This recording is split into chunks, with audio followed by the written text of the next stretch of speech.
What's up, people? I'm Shaggy, the Opinionated Hippie, and this is my ranking of Frank Zappa's guitar solos on the album Guitar, Disc 2. I did Disc 1 a couple weeks ago, only because there's 17 on Disc 1, 15 on Disc 2, 32 seemed overwhelming, especially since the entire album is literally just guitar solos with two songs. You have two songs that are guitar solo vehicles. I'm going to rank them from there's 15 on disc 2, from 15 to 1. Then this is the video where at the end, spoiler alert, if you haven't seen video 1 and you don't want to know, go find that and watch it. I'm going to meld the two lists at the end of this and give my ultimate guitar solo ranking. So yeah, you have to sit through all 15 of this first. Sorry. But yeah, all right. I will say this. This was a stupid idea to rank these solos. These are all fantastic. Looking at my completed list for like the entire album, I would say like the ones like at the bottom, maybe the top five, the bottom 5 are clearly my least favorite for vamp reasons or just for whatever, the vibe, whatever it is. I don't know. There's just something clearly, those don't engage with me like the other ones do. And then when I get to the top of the list, it's like clearly there's a handful at the very top that are just like, to me, the highlights of this album. And then everything in the middle is just great. And it was hard to rank these because I listened to them on the album, and then I also put them on shuffle and tried to listen to them on shuffle to see if I got like a different, being out of order in a different sequence gave me a different opinion of them. And when we reached towards the end of every solo, I knew what was coming next because I've listened to it so much, so I anticipated that. So it really just kind of produced more disappointment than anything. But anyways, I don't know. Yeah, that's a random aside. Anyways, yeah, let's get on to ranking these solos. I'm going to talk about them. I will put the list up on the screen at the end. Number 15 and number 14 and number 13 are all kind of there for the same reason. 15 is That All There Is? The Let's Move to Cleveland solo from 82. 14 is Swans. What Swans? From Pound for a Brown, 81. And then 13 is But Who Was Fulcanelli? He was an alchemist. From Drowning Witch, 82, a second solo. And all of these are the chiller, kind of more laid back, more, I don't know if atmospheric is the word, but maybe less aggressive solos on this album. And I think not being in the song, I think definitely for the Drowning Witch, I think having that crazy written part before we go into the second solo, I think helps the second solo because we've already had a first solo. Pound for a Brown and Let's Move to Cleveland, less so, because those are usually almost like blank slate solos in a weird way anyways. But I don't know. There's something about these solos that don't just that grab me. They're great. Like when they come up, I enjoy them, but they tend to be a little more low-key in a Zappa way, a little chiller, a little more relaxed, less craziness going on, but all really strong. But those are definitely my bottom 3. Is That All There Is? Swans with Swans. But Who Was Fulcanelli? There is a longer edit of Who Was Fulcanelli on the Guitar World, according to Frank Zappa. But this is shortened by about a minute, I think, minute and a half, I think is what it was. There's another one that was shortened by quite a bit that's on here. Number 12, it's completely for the vamp that it falls this low because it's a really good solo. I recognize that. But For Dwayne, a Whipping Post from 1984. It's the I'm a Man, da-na-na-na. And then Frank just like shreds and then da-na-na-na just repeats over and over. And the solo is great. I just don't like the vamp. I don't like the vamp in the song. I think it's a momentum killer. I don't know. It just doesn't interest me. But I have to recognize the solo is absolutely fantastic. And once I get over the da-na-na-na, I'm like, oh yeah, Frank's tearing it up here. He's shredding. He's going full on out, end of the show, Whipping Post, crazy. Yeah, all right, good. Number 11. Yeah, I mean, come on. Sorry, this is where my apology comes in. Watermelon and Easter Hay, an 84 version of that. It's Watermelon and Easter Hay. I'm not ranking the song. I'm ranking the solo that's in the song. probably the shortest solo on here, though we do get the entirety of Watermelon on Easter A. I think the best part of the whole track is not the solo, but the excitement of the crowd when Frank starts playing Watermelon in Easter Hay. Because the song before it ends with a cold stop, and then we get audience noise. And then as that audience noise sits there for several seconds, all of a sudden you hear that, you hear that, the opening to Watermelon in Easter Hay, and you hear the crowd rise, and there's a guy who's like, yeah, just like losing his mind. That's one of my favorite parts of the entire disc. But yeah, the solo is just the solo. It's there. It's nice to hear because it's in Watermelon. It's a great solo. But I think there are 10 things better than it on here, including number 10, which is Orrin Hatch on Skis, senator from here in the States, used to be a senator. It's a Ride My Face to Chicago from 84, and it just starts off, man, really aggressive. Frank's hitting that note, and they're just going, super funky bass, really, really neat, funky, like one of the highlights of 84, those Ride My Face to Chicago solos.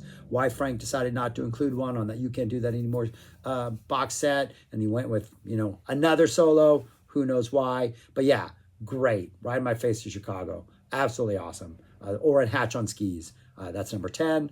Number 9, a Charlena solo from 84. That Winos Do Not March. That doo-doo-doo-doo, just that driving, just kind of marching. It's like a march. And you feel like Winos are marching. And it's just that awesome. And Frank just rides that. A lot of held notes, like just really bending those notes and holding them out and riding Tunis's just like bass progression that Tunis is dropping, just do-do-do-do-dum. I mean, you just gotta, you cannot sit still when this drops. It is the groove is absolutely infectious, and it is a great solo. Frank is really playing it just incredibly well.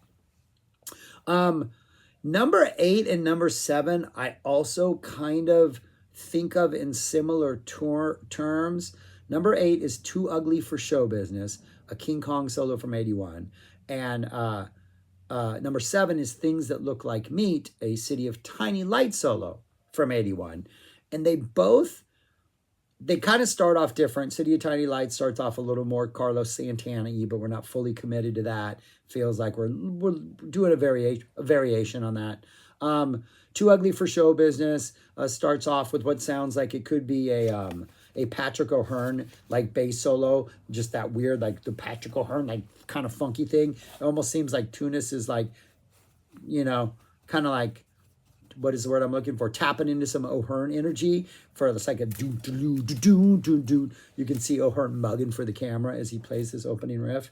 But they're both solos that just kind of reach this almost like the rhythm section and what's going on beneath just kind of takes on this really bubbling, almost just it's a very active, volcanic energy where it's not, they're riding over this static field of groove, but just this really active, bubbly, percolating. And the solos just kind of just go on and on and on.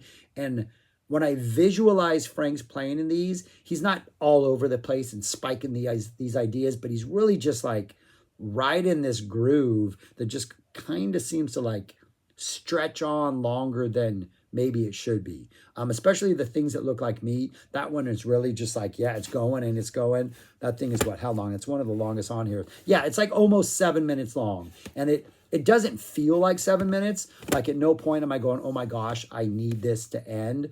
But it doesn't really feel like it's as much a part of the solo as it's just the entire experience, the entire middle section, the entire jam, just the entire, you're just caught in this groove and Frank doesn't want to get out of it. You don't want to get out of it. It's a really, really neat. And then Too Ugly for Show Business is 420, but it's a nice 420. It goes on nice long enough. Really good. Great solos. Number 6 is Variations on Sinister 3. Variations on Sinister Footwear 3 from You Are What You Is. Frank kind of quotes a little bit of that. This is an Easy Meat in 84. Fantastic Easy Meat. Absolutely incredible, especially for 84. Why we need a really high quality 84 box set, preferably from November. But great playing. It's a great opening track. Frank quoting Sinister is awesome. It has that easy meat opening energy where it seems like anything is possible and what kind of chaos is going to go on now. But Frank comes out with kind of a very purposeful, like, hey, this is the energy I'm going with. I'm leaning into this. Like a clear statement. Almost feels like a solo section that was written like, hey, this is the theme to this. I always start off with this, but it has that kind of focused energy. And then it goes into crazy easy meat places. And then, you can feel, it's funny. If you're familiar with Easy Meats from like 84, you feel it going back to the dun, dun, dun, dun, right? But if you listen to this album, you know that the Ride My Face to Chicago solo is coming next. So it's a weird sort of like mentally preparing yourself for two different things to happen at the same time. And both of them are great. But we just get the Ride My Face to Chicago. Rambling. Number 5, a Black Page solo from 1982. Do not try this at home. I love these solos. These are the Them or Us solos. The one that's on stage 5, just that awesome, really cold, stark vamp, and everybody just going chaos all over the place. One of my, love it, 82 Black Pages. Absolutely love them. Number 4 is GOA.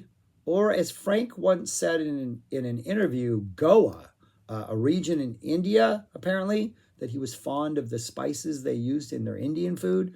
I'm pretty sure I read that interview somewhere. But yeah, so it's either stands for something or it's an actual place that Frank visited that he named it for. And this is one of those Let's Move to Cleveland solos that starts off with just that weird spacey, like keyboard sounds are shooting all over the place and it's this really empty field, and Frank can kind of do whatever he wants to do in this field, and he can explore and he can get weird, and the bass playing can go wherever it wants, and it's a Cleveland 84 at its best. It's one of the ones like Republicans on the first disc that when I first got this decades ago and started listening to it, like the transition from the previous solo into this one, or even listening to these live on tape, the transition from the Let's Move to Cleveland like theme dropping into these solo sections just feels, they just feel disconnected. Like all momentum is gone. It's like we have this energy and all of a sudden it's like, we get blank and spaceships, and then Tunis does weird stuff and there's always just weird noises. But the way Frank comes in with that solo and the stuff just Frank starts playing, and it's just, it sounds like no other guitar player. Like these just Let's Move to Cleveland, like aural landscapes that are created, just, they're like nothing else.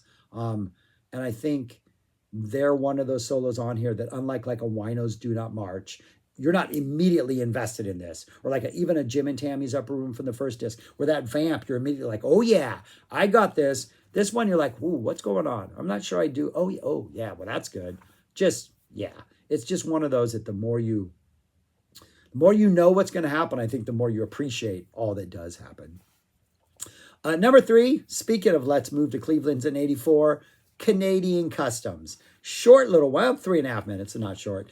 One of the best bass, drum, little motif, vamp, whatever idea is going on in here. Again, we start off with this blank slate. After a while, we get this like, it's like this weird like, I always try to remember it, but I always then end up an Andy somehow, but it's just like this don't, and it's really just this like, I imagine this like tangled image of just like this thing go, some kind of weird bird flying along, and then every like, I don't know, X number of beats, its entire body just like reconfigurates in this like weird Escher-esque puzzle where it's just like, and just that groove and the way they hit it so hard and the way they find their way into it and the way Frank just solos over it and around it and under it and through it, it's just absolutely amazing. And it's another example of a Let's Move to Cleveland 84 in which the slate is blank to start with, and Frank goes places he doesn't go. He goes to Andy in one of them on the first disc.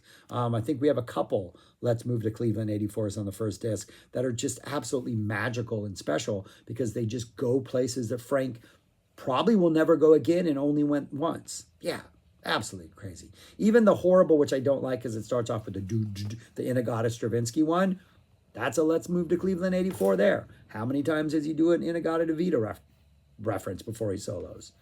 Probably more than that of all songs. Where was I? Number 2, the closing solo on the entire set. It Ain't Necessarily the St. James Infirmary, Pound for a Brown solo from 82.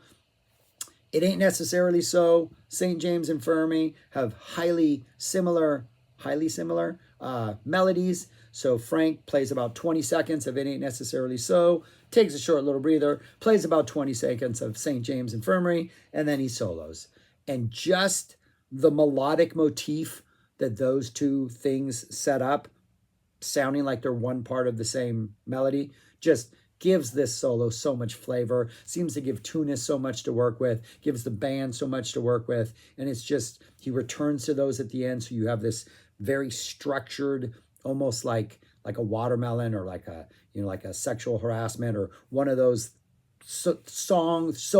instrumental solo vehicles that has like a theme. It becomes one of those where it almost sounds like, hey, like a standalone song, but it's not. It's just a one-time solo. But yeah, I just think the motif, the way it's framed, and the playing as always is fantastic. It's 82, all the playing on all of these, but what the rhythm section is doing is just magical. And then number 1, System of Edges, an Inca Road solo from 79. If I had to rank all the Inca Road solos from 79, this would probably be at the bottom. But if I had to rank all the solos from 79, this is probably still the top because it's Inca Roads. Yeah, it has that distant 79 feel, and knowing like the sound is just a little more like kind of echoey, a little more sounds like they're in a bigger hall, and the recording is you know, it's not as crisp and not as like straight into the feed type as some of these other ones. Just has a slightly different, it sounds great, but there is a little bit of distance to it. And I think that helps, knowing that it's Inca Roads, knowing that it's a song about UFOs or building roads for UFOs or whatever we think the Inca Roads are. And it's also edited. I want to say this is like 5+ minutes. And I think the original solo, 4.5. I think the original solo is close to 8 minutes long, if I'm not mistaken. This is from 79. So Frank cut out a lot of this. But yeah, anyways, it's absolutely fantastic. Absolutely love it. And just, there's something about Inca Road, something about that vamp, something about Frank's phrasing, his patience in a lot of the playing. Like, it really doesn't seem like nobody's going anywhere. Like, things aren't going to get stupid crazy. They're not going to go on in A City of Tiny Lights way unnecessarily long, though I enjoy the unnecessarily longness. Like, we're never going to just ride the groove, because Frank almost always seems to have something to say. I've talked about the idea of like this Inca Roads conversation that starts in 74, continues in 79, which is at its most intense, then sort of like, we're really done arguing in 88, so now we're just like drinking coffee and chilling out, having some dessert. But this is just another one of those more late night, like, we're still having the same conversations, but it's one of those late night, maybe a little more hushed because other people are asleep type variations of the conversation. Yeah, just magical. I'm not going to go through. Yeah, I am. You've made it this far. I have to go through the whole list. I was like, it's 18 minutes. Let's not go through the whole list. But I don't need to talk about any of them because I already have. So here is what all of them look like. This is 32 through 11 because I can't fit all of them on the screen. That's what they look like. Yeah. Pretty healthy mix. The bottom 2 are 80. The bottom 4 of the bottom 5 are 84s. But then you also see 84s up through the middle and 84 up at 12. So if I had to meld them together, that's where I would meld those. I think from 23 down, like for Dwayne, it's because of the vamp. Which one is it? It's because it's an excerpt from another song. I give reasons on the other video, so I'm not going to go through it. But a lot of the either ones, I don't like the vamp, or they're a little too chill, being taken out of context. Those are at the bottom of the list, I've noticed. And now the top 10. My top 10 solos in all of guitar. That is them right there. 2 Black Pages at 10 and 9. Love that Them or Us vamp. We got 3 Let's Move to Cleveland from 84s at 8, 7, and 6. Really like those, just that idea, that concept, that theme. We got the best of the Drowning Witch solos at number 6, the Do Not Pass Go. A City of Tiny Lights solo that just absolutely is ridiculous at number 4. That closing Ain't Necessarily at number 3. And then the 279 solos, out of all of this 81 stuff and 82 stuff and 84 stuff, the 2 solos which I like the best, which coincidentally enough, both sit almost identically in the same place on both albums. Outside Now is 10 of 17 tracks on disc 1, and then System of Edges is 9 of 15 on disc 2. So they both occupy almost the heart, the center of both discs. They're both the only ones from 79. They're on separate discs. It almost seems like everything before it leads to Outside Now, and then everything after it is just like that. I mean, there is something about 79. Like, one of these days I'm going to make a video on tours and just straight up what are the best tours for guitar solos. And like right now, in real time, I'm realizing, hey, this is evidence for 79, I think, in my opinion, in the case I'm going to make, is the best guitar year for Frank Zappa's guitar playing, because there's a lot of fantastic stuff on this disc. But when all was said and done, the 2 that rose to the top for me are from 79. And they're kind of simple. They're kind of straightforward. They're kind of tap into some emotional core. Yeah, Outside Now is a very isolated, dark, lonely, but somewhat defiant emotional core. Inca Roads has this mysterious, almost spiritual, almost like it tapped into something, because of some of Frank's best solos ever come from Inca Roads. So yeah. Looking at the rest of them on this list, we got 1, 2, 3, 4, 5 82s, and then a couple 84s and no 81s, interestingly enough. But yeah, that's it. That's all I got. Yeah, all right. Thanks for watching this long video. Leave your thoughts, all that stuff. Go listen to this album because it's ridiculous. And let me know comments. Yeah, share them. You know how comments work. I don't have to tell you what to do. I don't have to keep telling you that I don't have to tell you what to do either, because that's ridiculous. So yeah, thanks for watching. Peace. Talk to you later.